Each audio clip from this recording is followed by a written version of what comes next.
Morning friends, आज हम लोग नाइट्रिक अम्ल के एक टॉपिक नाइट्रेट आयन के बारे में पढ़ेंगे। मेरे कहने का मतलब ये है कि हमने जो टॉपिक पढ़ा था प्रीवियस क्लास में वो था नाइट्रिक अम्ल, और नाइट्रिक अम्ल में जो जलीय विलीन में जो आयन आता है नाइट्रेट आयन, उसके बारे में। तो हमारा जो टॉपिक है वो है नाइट्रेट आयन, जिसका सूत्र क्या हो जाएगा NO3 माइनस नाइट्रेट आयन। लेकिन नाइट्रेट आयन का परीक्षण जो होता है, जो हम उपस्थिति सिद्ध करते हैं, जैसे आपको कोई मान लीजिए पदार्थ दिया हुआ है पुड़िया में, एक पॉकेट में आपको कुछ पदार्थ दिया हुआ है, फिर आपसे पूछा जाता है कि इसमें जो मैटर आपको दिया है इसमें कौन सा आयन है। आयनिक टेस्ट जो अपन करते हैं प्रैक्टिकल वाले कोर्स में, उसमें एक नाइट्रेट आयन है, और नाइट्रेट आयन का जो टेस्ट है उसका एक स्पेशल नाम है भूरी वलय परीक्षण। भूरी वलय परीक्षण, ब्राउन रिंग टेस्ट, जो किसके लिए होता है नाइट्रेट आयन के लिए। तो हमारा जो आज का टॉपिक है वो क्या है भूरी वलय परीक्षण, जो कौन से आयन का परीक्षण होता है नाइट्रेट आयन का। तो भूरी वलय परीक्षण जो है वो किसके लिए है, छोटी छोटी बातें अपन पढ़े। नाइट्रेट आयन की उपस्थिति को सिद्ध करता है। ओके, इसमें होता क्या है कि हम ऐसा पदार्थ लेते हैं, नाइट्रेट आयन युक्त पदार्थ के जलीय विलयन में, नाइट्रेट आयन युक्त हम ऐसा पदार्थ लेंगे जिसमें कैसा आयन पड़ा होगा नाइट्रेट आयन, और उसका कैसा विलयन बनाएंगे जलीय विलयन। तो नाइट्रेट आयन युक्त पदार्थ के जलीय विलयन में आप ताजा बना हुआ FeSO4 फेरस सल्फेट विलयन मिलाया जाता है। ये दो चीजें मिलाने के बाद जिस टेस्ट ट्यूब में आप ये सब मिलाएंगे,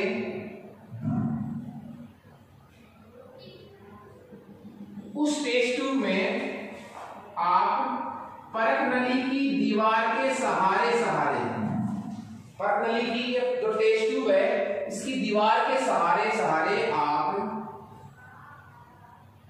H2SO4 सल्फ्यूरिक अम्ल, और वो भी कैसा तनु H2SO4 को आप इस परक नली की दीवार के सहारे मिलाएंगे। कौन सी परक नली की दीवार के सहारे, जिस परक नली में ये दो बातें पड़ी, तनु SO4 मिलाने पर जहां ये दोनों विलयन मिलेंगे, कौन से विलयन, एक तो ये और एक जो H2SO4 मिला रहे हो, दोनों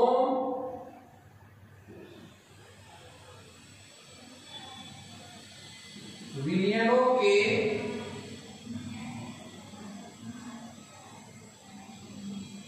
संधि स्थल पर,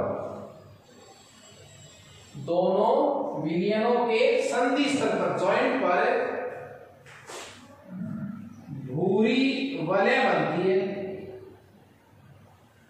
क्या बनती है, ब्राउन रिंग बनती है साहब। भूरी वलय का बनना, यदि भूरी वलय बनती है, इसका मतलब उस पदार्थ के जलीय विलयन में कौन सा आयन उपस्थित है नाइट्रेट आयन। ओके, होता क्या इस क्रिया में, इस क्रिया में होता क्या है कि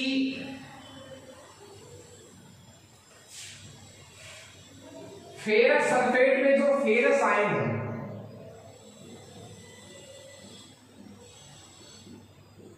फेरस आयन का तो हो जाता है ऑक्सीकरण, किसमें फेरिक आयन में। फेरस आयन का तो ऑक्सीजन किसमें हो जाता है, फेरिक आयन में। ये जो फेरस था ना, फेरस सल्फेट वाला, ये तो फेरिक में चेंज होगा, फेरिक सल्फेट में। और जो नाइट्रेट पड़ा हुआ है, कहाँ है नाइट्रेट, हमने ऐसा पदार्थ लिया था जिसमें नाइट्रेट आयन था, वो नाइट्रेट आयन जो है, नाइट्रेट आयन वो उसका हो जाता है अपचयन किसमें, नाइट्रिक ऑक्साइड में। नाइट्रेट आयन का अपचयन किसमें हो जाता है, नाइट्रिक ऑक्साइड में। ये तो इसकी थ्योरी थी। अब बात करें इसकी समीकरण की अपन, तो जैसा अपन ने लिखा है, जैसा हमने थ्योरी में लिखा है वो अपन समीकरण में लिख देंगे। क्या लिखा था, फेरस आयन, ये लीजिए साहब फेरस आयन इक्वस, ये अवस्थाएं मैं नहीं लगाऊंगा। फेरस जो है वो किसमें चेंज हो जाता है, फेरिक में। नाइट्रेट आयन NO3- ये किसमें चेंज हो जाता है, नाइट्रिक ऑक्साइड में। ठीक है, अब हमें इधर क्या लगाने पड़ेंगे, देखिए इधर 3 ऑक्सीजन है, इधर कितने ऑक्सीजन है, 1। तो ऑक्सीजन को बैलेंस करने के लिए अपन H2O लगाते हैं, तो कितने H2O लगाए मैंने, 2। अब ऑक्सीजन 3 हो गए साहब, 2 ऑक्सीजन और 1, 3 ऑक्सीजन। यहाँ भी कितने ऑक्सीजन है, 3। 2 दूनी 4, 2 दूनी 4, 4 हाइड्रोजन है, तो इधर में क्या लगा दूंगा, 4H+, 4H+। जहां तक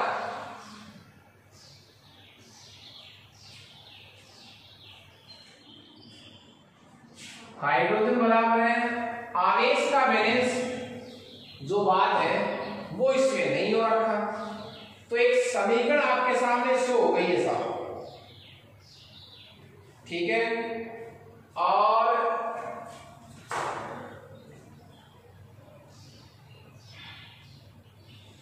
आवेश को भी अपन संतुलित कर सकते हैं। देखिए यहां कितने प्लस है, 3+ है, यहां 4+ और 2+, 6+, 1 माइनस है, तो 5+ हो गए। यहां कितने हो रहे हैं, 3। तो आप इसको 3 से मल्टीप्लाई कर दीजिए और इसको भी 3 से मल्टीप्लाई कर दीजिए। अब देखिए, अब आवेश बराबर है 3 दूनी 6, 6+ और 4+ कितने हो गए, 10+ हो गए। 1 माइनस का, तो कितने प्लस बच गए, 9।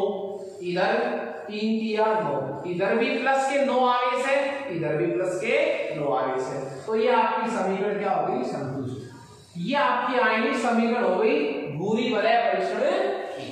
ओके, अब देखिए कई बार ये प्रश्न आता है कि एक्चुअली भूरी वलय परीक्षण में जो भूरी वलय बनती है वो वलय भूरी क्यों होती है, इसलिए क्योंकि जो भूरी वलय बनती है वो एक यौगिक की बनती है। एक यौगिक बनता है जो भूरे रंग का होता है, और उस यौगिक का सूत्र क्या होता है वो देखिए आप।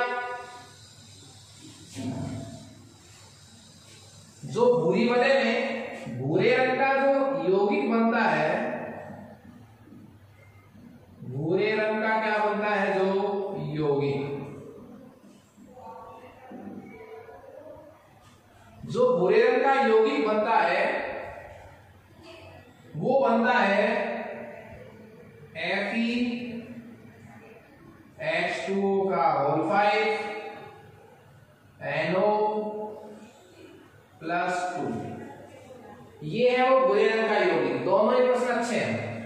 नाम क्या हो जाएगा इसका, आईपीएससी नाम क्या हो जाएगा, नाम हो जाएगा साहब penta aqua, penta aqua nitrosyl.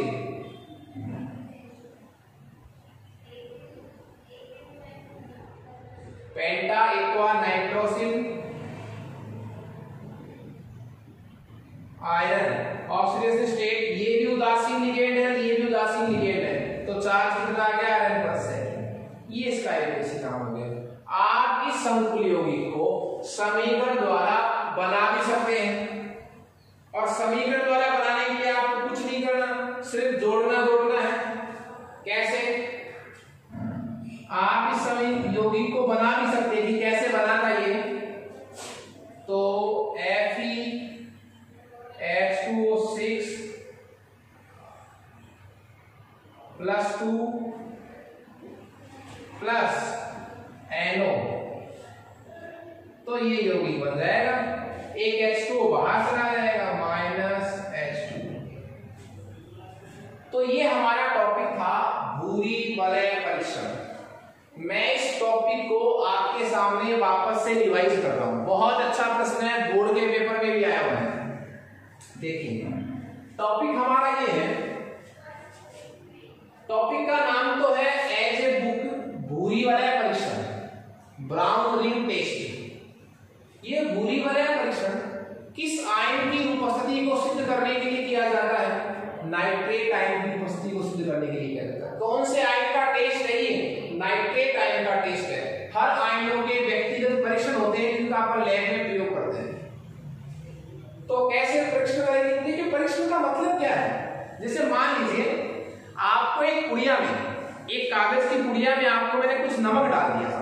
कुछ क्या डाल दिया इसमें? नमक, NaCl डाल दिया, और इस पुड़िया को मैंने बंद कर दिया।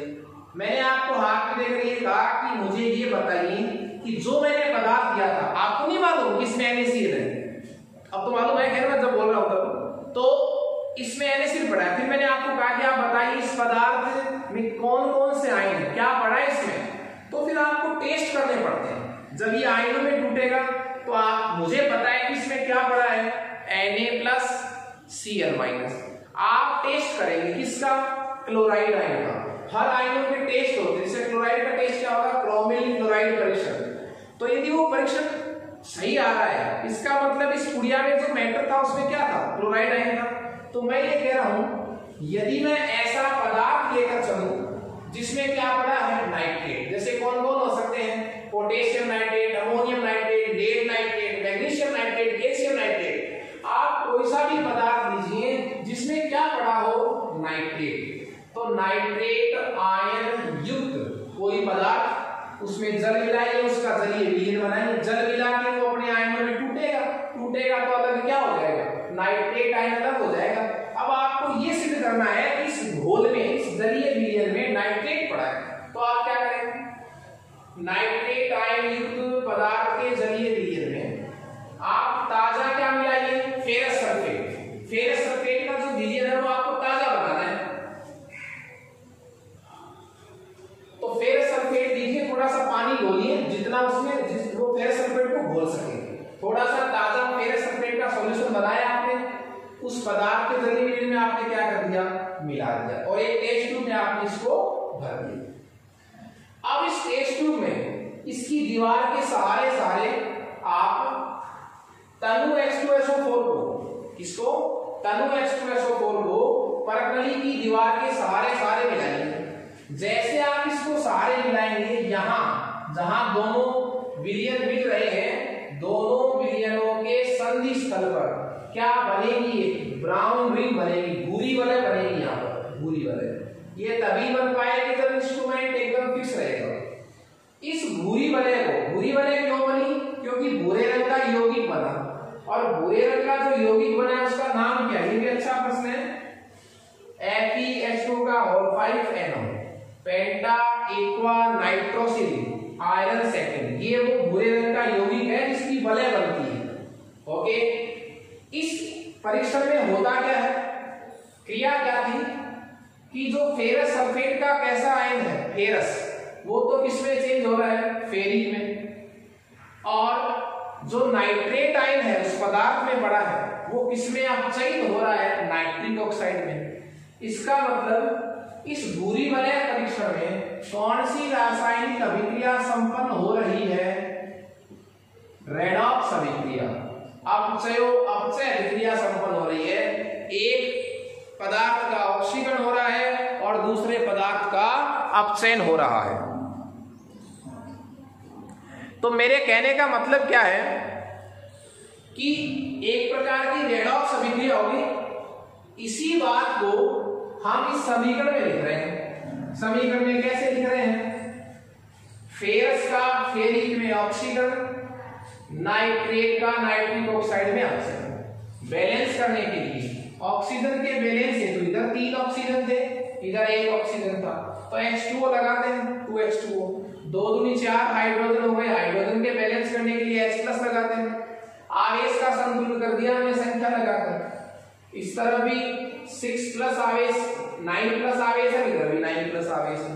ये तो इनकी आयनिक समीकरण होगी, ये इनका यौगिक हो गया। इस यौगिक को अपन इस तरह बना भी सकते हैं। ओके, नेक्स्ट में हमारा टॉपिक रहेगा, हम फास्फोरस की तरफ चलेंगे, जिसमें हम फास्फोरस के अपरूपों का अध्ययन करेंगे। फास्फोरस की देखिए बहुत सारे अपरूप हैं, सफेद या पीला, लाल फास्फोरस, काला फास्फोरस, भूरा फास्फोरस। परंतु हम फास्फोरस के मुख्यतया 3 अपरूपों के बारे में पढ़ेंगे। उनके नाम क्या क्या हैं जिनके बारे में हम पढ़ेंगे अकॉर्डिंग टू सिलेबस? सफेद फास्फोरस, लाल फास्फोरस और काला फास्फोरस। ओके, सफेद का एक दूसरा नाम क्या है? पीला फास्फोरस। देखिए हमारा जो टॉपिक है वो है फास्फोरस के अपरूप। फास्फोरस के अपरूप, एलोट्रॉप्स। अपरूप का मतलब क्या होता है? एक ही तत्व के विभिन्न रूप जिनके भौतिक गुण भिन्न भिन्न होते हैं, रासायनिक गुण समान होते हैं, परस्पर क्या कहलाते हैं? अपरूप कहलाते हैं। जैसे कार्बन के अपरूप अपन पढ़ते हैं, हीरा, ग्रेफाइट और फ्लूरीन। उसी तरह हम फास्फोरस के 3 अपरूपों के बारे में पढ़ेंगे। 3 कौन कौन से अपरूप हैं? सफेद फास्फोरस, जिसको मैं पीला भी कह सकता हूं, लाल फास्फोरस और काला फास्फोरस। ये 3 अपरूप अपन पढ़ेंगे। इसमें सबसे पहले हम डिस्कस करेंगे सफेद अपरूप को। सफेद अपरूप को, सफेद फास्फोरस देखिए, आप क्या करें? सफेद फास्फोरस को विद्युत आर्क द्वारा हम उत्पन्न करते हैं। किसके द्वारा उत्पन्न करते हैं? विद्युत आर्क द्वारा। विद्युत आर्क उत्पन्न करने वाली भट्टी से सफेद फास्फोरस को प्राप्त किया जाता है। मैं छोटी छोटी बातें इनके बारे में लिख देता हूं कि सफेद फास्फोरस जो है वो विद्युत आर्क वाली भट्टी से प्राप्त होता है। इसकी जो स्ट्रक्चर है वो चतुष्फलकीय होती है साहब। इसकी सफेद फास्फोरस की, और सफेद फास्फोरस में फास्फोरस रहता भी किस रूप में है?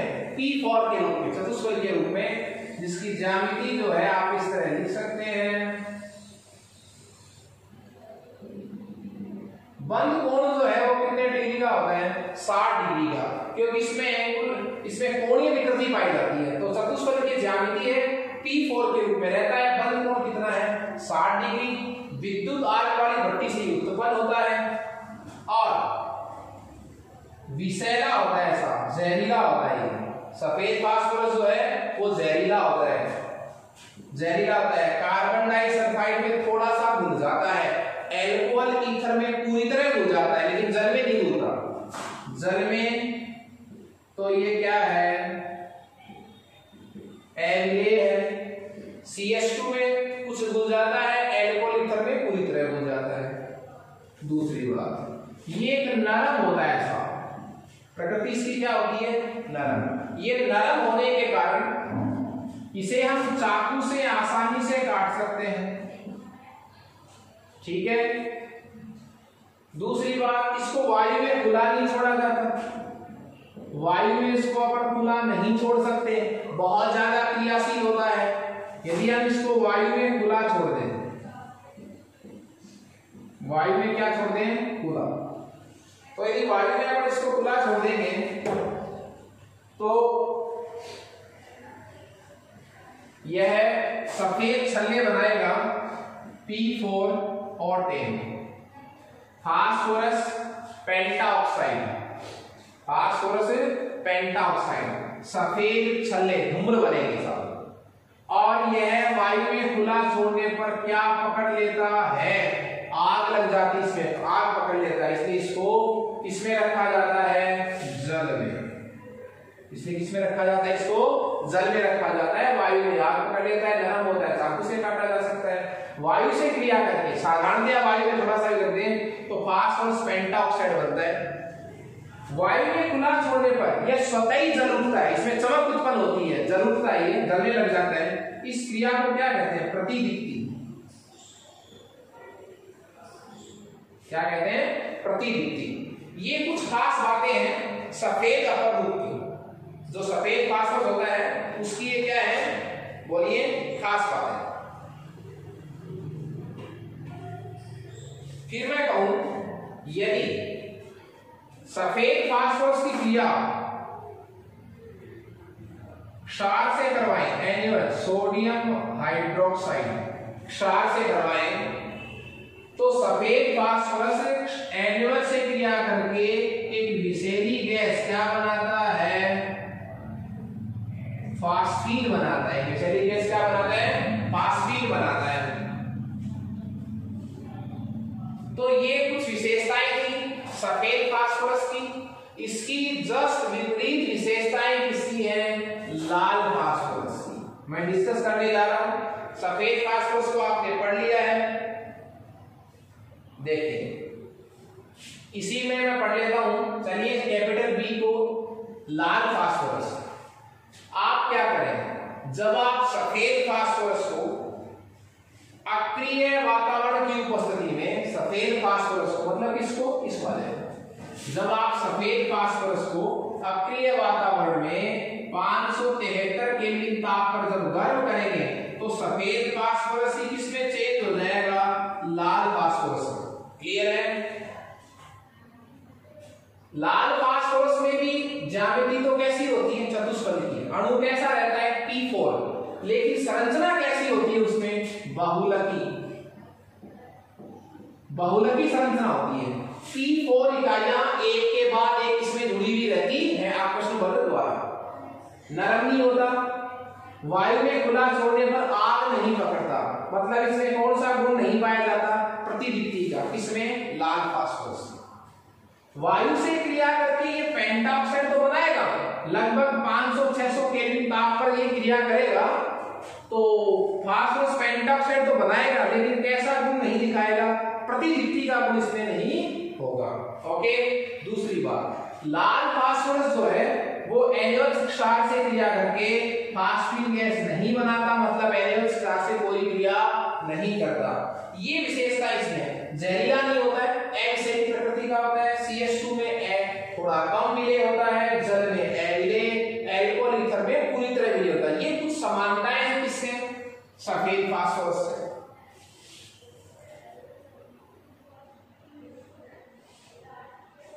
तो देखिए लाल फास्फोरस में को कैसे प्राप्त करेंगे? सफेद फास्फोरस को 573 केल्विन पर गर्म करेंगे तो लाल फास्फोरस बन जाएगा। P4 अणु होते हैं, चतुष्फलकी आकृतियां एक के बाद एक जुड़कर बहुलकी संरचना बनाती हैं। एक विषैला नहीं होता, CH2 में लगभग कम विलेय, जल में अविलेय, ये समानता है।